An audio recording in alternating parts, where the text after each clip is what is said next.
Evil culture. I'm a day late, I believe. Well, I'd like to present every other day like that, but doesn't always work out that way. I've been busy planning several lectures simultaneously, trying to add new information from my new discoveries from my past lectures to my books. Endless process. These books keep growing. I've been busy teaching, staying in touch with at least one family member. Um, and I've been watching videos posted by people who are utterly disillusioned and in various states of emotional stress about the economy in the US and watching some documentaries about the economy in China. Things don't look good, never did, but really. Um, I did want to connect with the real world, get out of paintings and this more speculative based lectures about the past, the underground present, secret societies, secret military bases, etc. A good friend has asked me to touch on the here and now experience of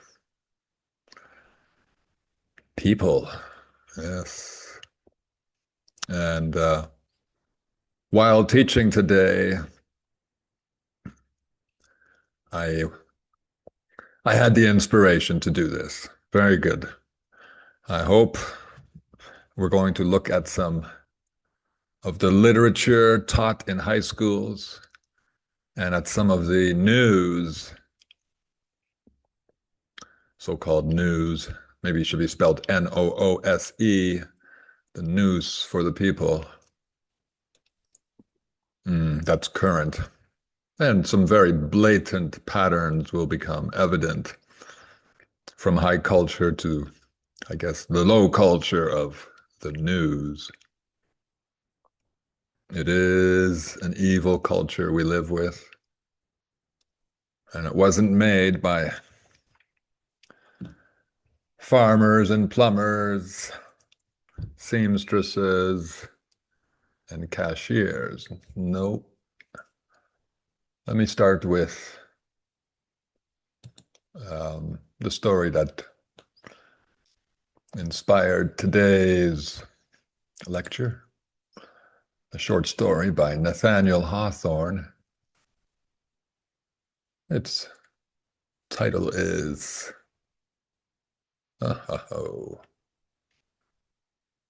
Dr. Heidegger's Experiment. I've replaced it with Anthony Fauci's to make it relevant. It's a classic. Hawthorne is considered a genius, literary giant. No, these people are not what we think they are. Um, in this story, a doctor, a quack, a snake oil salesman, um, conducts an experiment on four people who wish to be younger, for elderly people who wish to be younger. Ah, yeah, I know. That's the adrenochrome theme too, isn't it? But no, well, I suspect Nathaniel Hawthorne well knew about that secret cult, but just wanted to point out a few things about this evil man, Nathaniel Hawthorne. His narrator has no pity for his well, less than perfect characters. Pitiless, pitiless narrator, I think, reflecting Hawthorne's own personality. Um, Here is a pitiless comment, darkly, I suppose, almost humorous, just dark comment about the four elderly people in this story. As the narrator states that their greatest misfortune it was that they were not long ago in their graves. That was their greatest misfortune. Um, no, Mr. Nathaniel Hawthorne, that was not their greatest misfortune. The greatest misfortune was not to have access to knowledge, knowledge about health, and to live in a culture created by pitiless people like Hawthorne. Um, it's easy to mock pathetic characters, much more difficult to elevate one's readers with humane and knowledgeable, good literature. Where is it? I cannot find it. Dr. Heidegger here. All his foul guests. Why are they foul? They're just sad and pathetic. But these are the opinions. This reflects the people who run our world. Pitiless people. Dr. Heidegger, by the way, doesn't have any meaningful or useful, practical advice for these people who would like to feel better, a bit more youthful, who doesn't. No dietary advice, no advice to exercise a little, walk at least. It's just like the doctors we still live with, isn't it? Going to share something quite different, my file explorer. Just too many, one moment. I didn't prepare so well today, it seems. A number of stories that I know quite well. I'll run through them. And patience, a moment, including all short stories. I hope to share this in a moment. It's been a long day. Trying to stay healthy too by keeping active, very active when I am active. Here's a little bit of my library of literature. The Machine Stops. I may have spoken about it before. Another classic written by a pitiless man, or even we might say evil men. Machine Stops is about a society, a high-tech world in which everyone is dependent on technology, and some have grown comfortable with it. And in the end of the story, the controllers decide to pull the plug, and it's quite clear that everyone will die a painful death. What is the point of such a story? Is it to warn us that we shouldn't become dependent on technology? Could be read that way. It's all fine and well, though, to warn and not offer solutions. People really don't know how to live without technology any longer.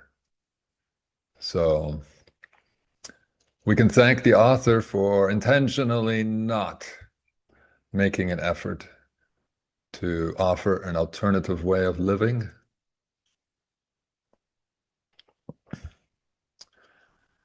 Thank you, ma'am.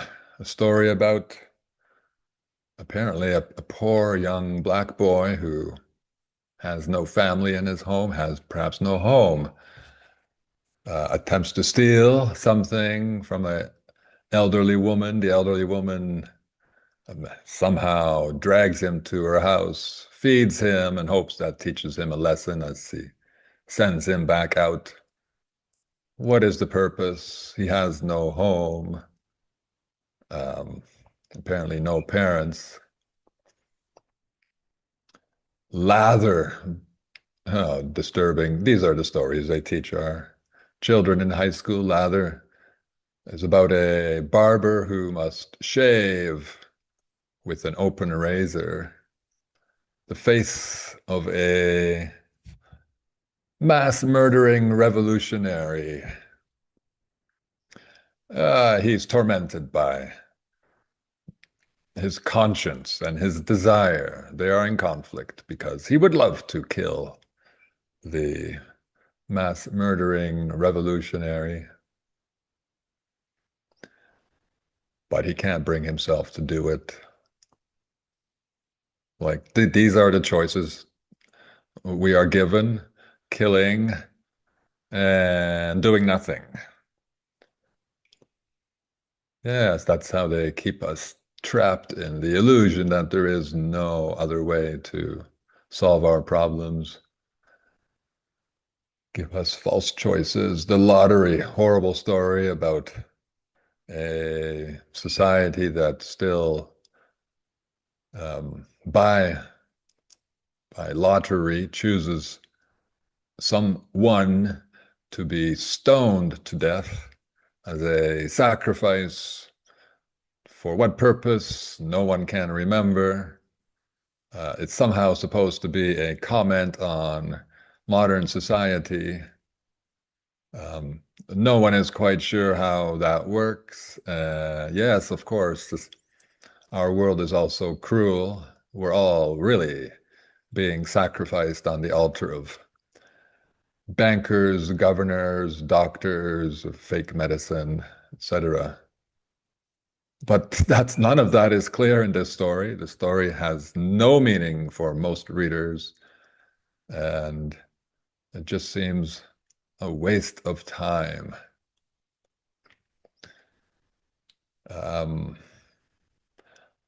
To serve man, I may have spoken about it before in that story.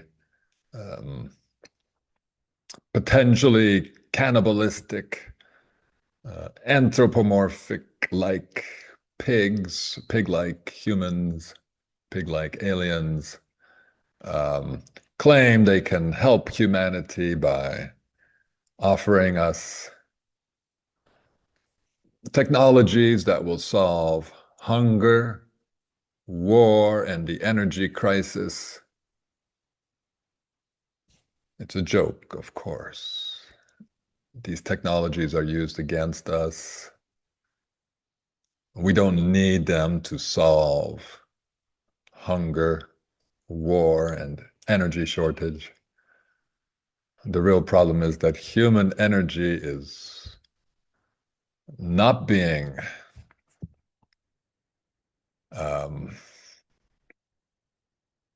used. We've all become sedentary chairmans in offices and wield the machines. And we let the internet and AI do our thinking for us. Well, it doesn't think at all. It just force feeds us trash or simple information anyone could cobble together with some effort. But hey, AI does make surveying knowledge and locating information much easier, but it does not think for us, and it does not give us the information we need. Well, the most important information. Um, we can solve the problem of war by just recognizing that the war is fake. What we'd like more troubling, more difficult is the need to solve domestic violence and predatory economics, fake elections. As for hunger, geez, we can solve that no problem if it exists. Doesn't exist here so much. But food prices are out of control. That is by design. Next, or maybe just one more, we'll keep it short today. Chekhov. I just had a student complete a longish short story by Chekhov. It's called Ward 6. It's a story about a psychiatrist working in a psychiatric hospital in Russian backwoods. He has no illusions about his profession. He knows it's all a lie. He can't help anyone. And in order to manage his conscience, he has adopted the Stoic philosophy of ignoring other people's suffering in general, hardening the heart, being a man, whatever they want to call it. The story has an ironic twist, as he himself is arrested, almost diagnosed, and diagnosed sick, mentally sick, and condemned to the hospital in which he once pretended to work. The message is, I suppose, if you have no feelings for your fellow man, then you deserve to suffer as much as they do. What a lovely moral that is. It offers no solution to the problems at hand, unless you really think that feeling the suffering of others is somehow going to solve our problems.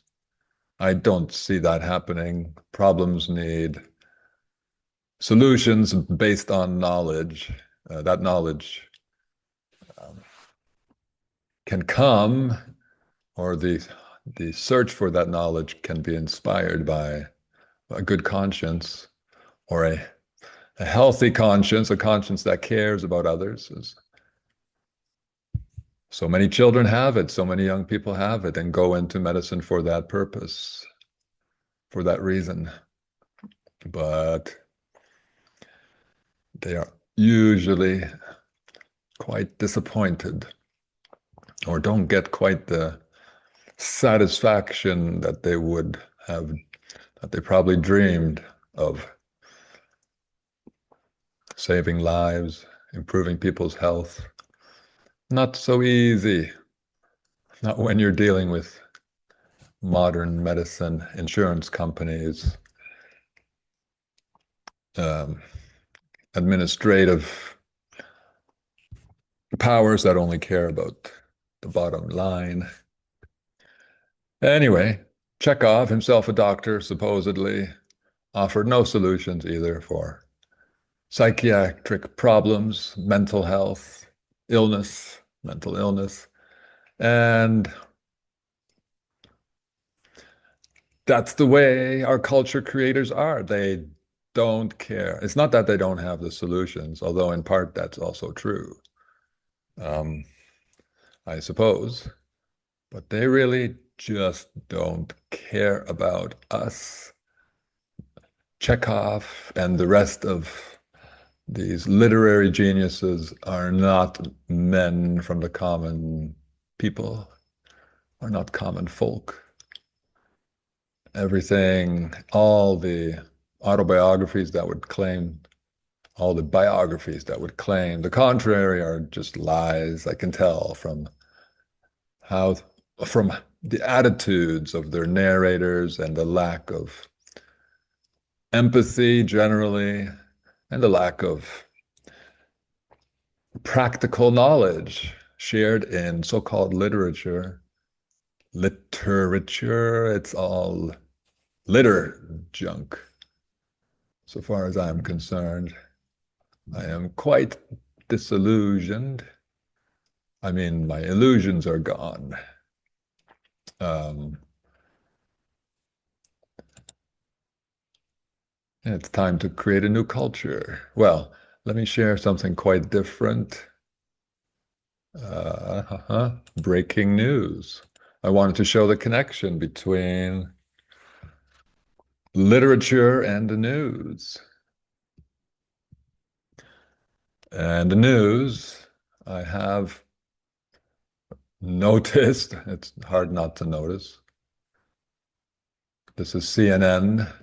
Nowhere do any of the main corporate or state-owned, or probably alternative, but certainly state and corporate-owned news outlets cover the real, actual suffering and problems experienced by the common people. Common people. By us. Nowhere, for example, do they discuss rising inflation, rising food prices, declining food quality,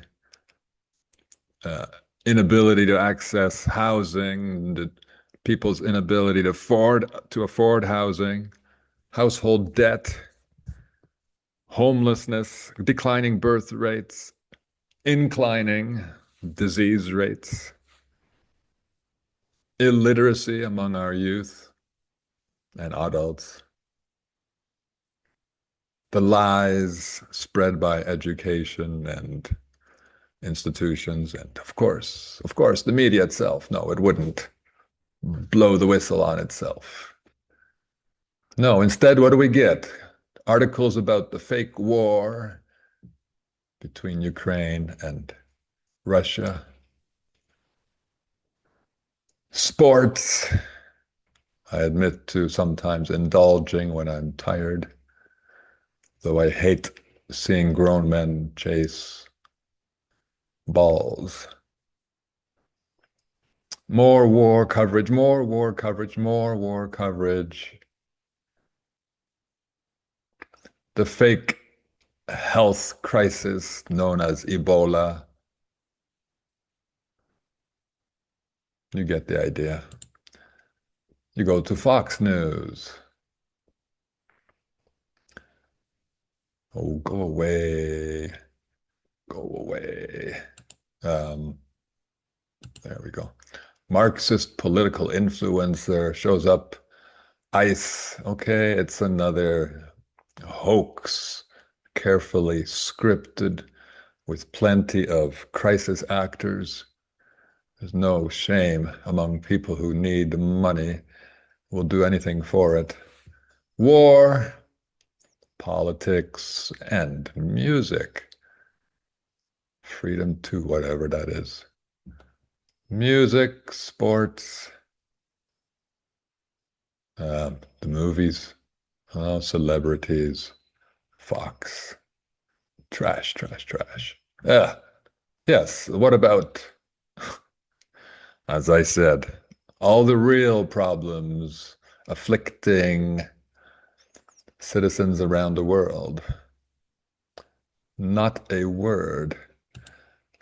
CBC, my friends keep me somewhat informed about what's happening in Canada. Food prices, the rotting infrastructure. Same in the US.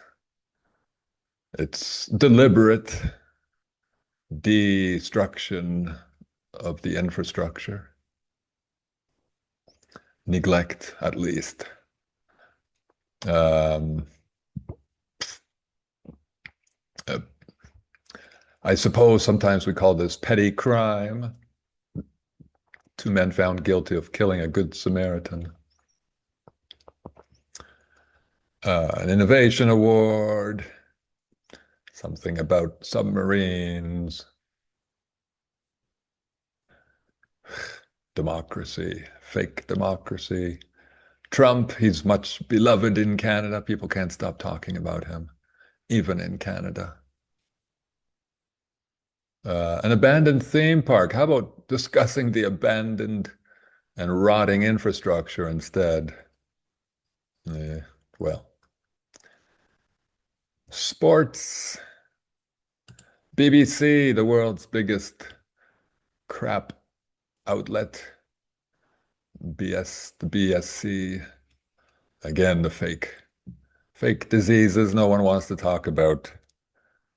Cancer, diabetes, so-called immune disorders, Alzheimer's, and the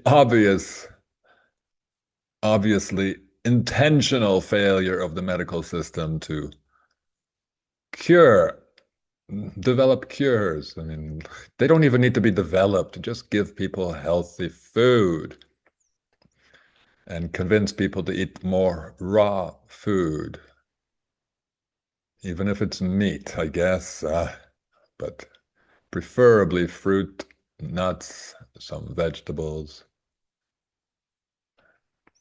Farmers are battling a mouse plague. No, they are battling bankruptcy, low prices, and their own extinction. Go away. UK, Australia develop underwater drone technology. Lovely. That's going to solve the decline of the middle class. PSG beat, oh, some sports. Lovely.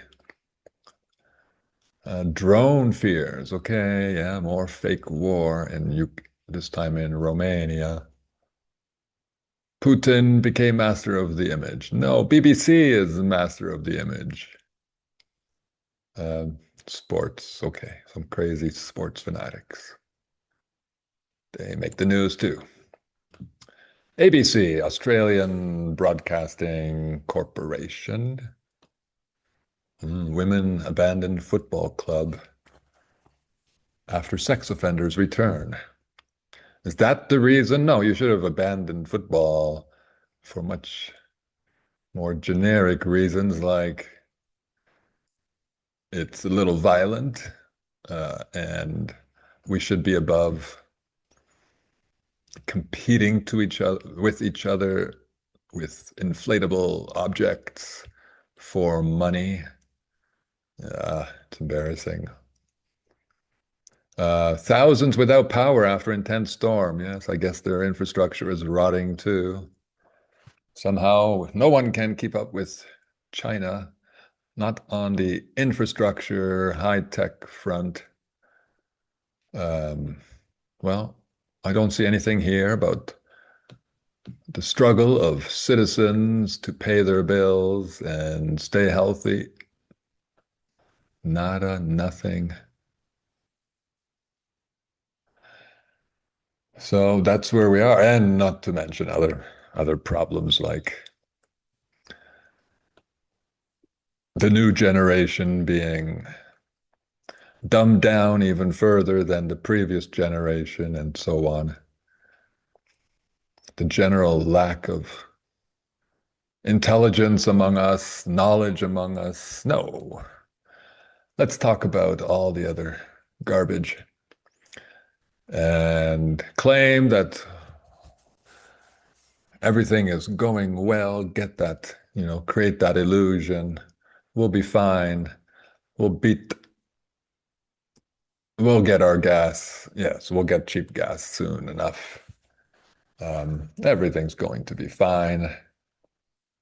Um, or well, let's just ignore all the problems. They seemed very good at that. They feed you lies by commission, lies, and they, of course, indulge in a lot of lies by omission. Well, that's our evil culture. And I truly do feel for the millions who are in worse conditions, worse positions than myself. I'm by no means a wealthy man, but I'm fairly lucky at the moment. And well, I'm not content to just enjoy that and imagine that my present luck will continue for long. No, I am, as you know, sincerely interested in creating a very, very different world. Stay with me, and more will come soon enough.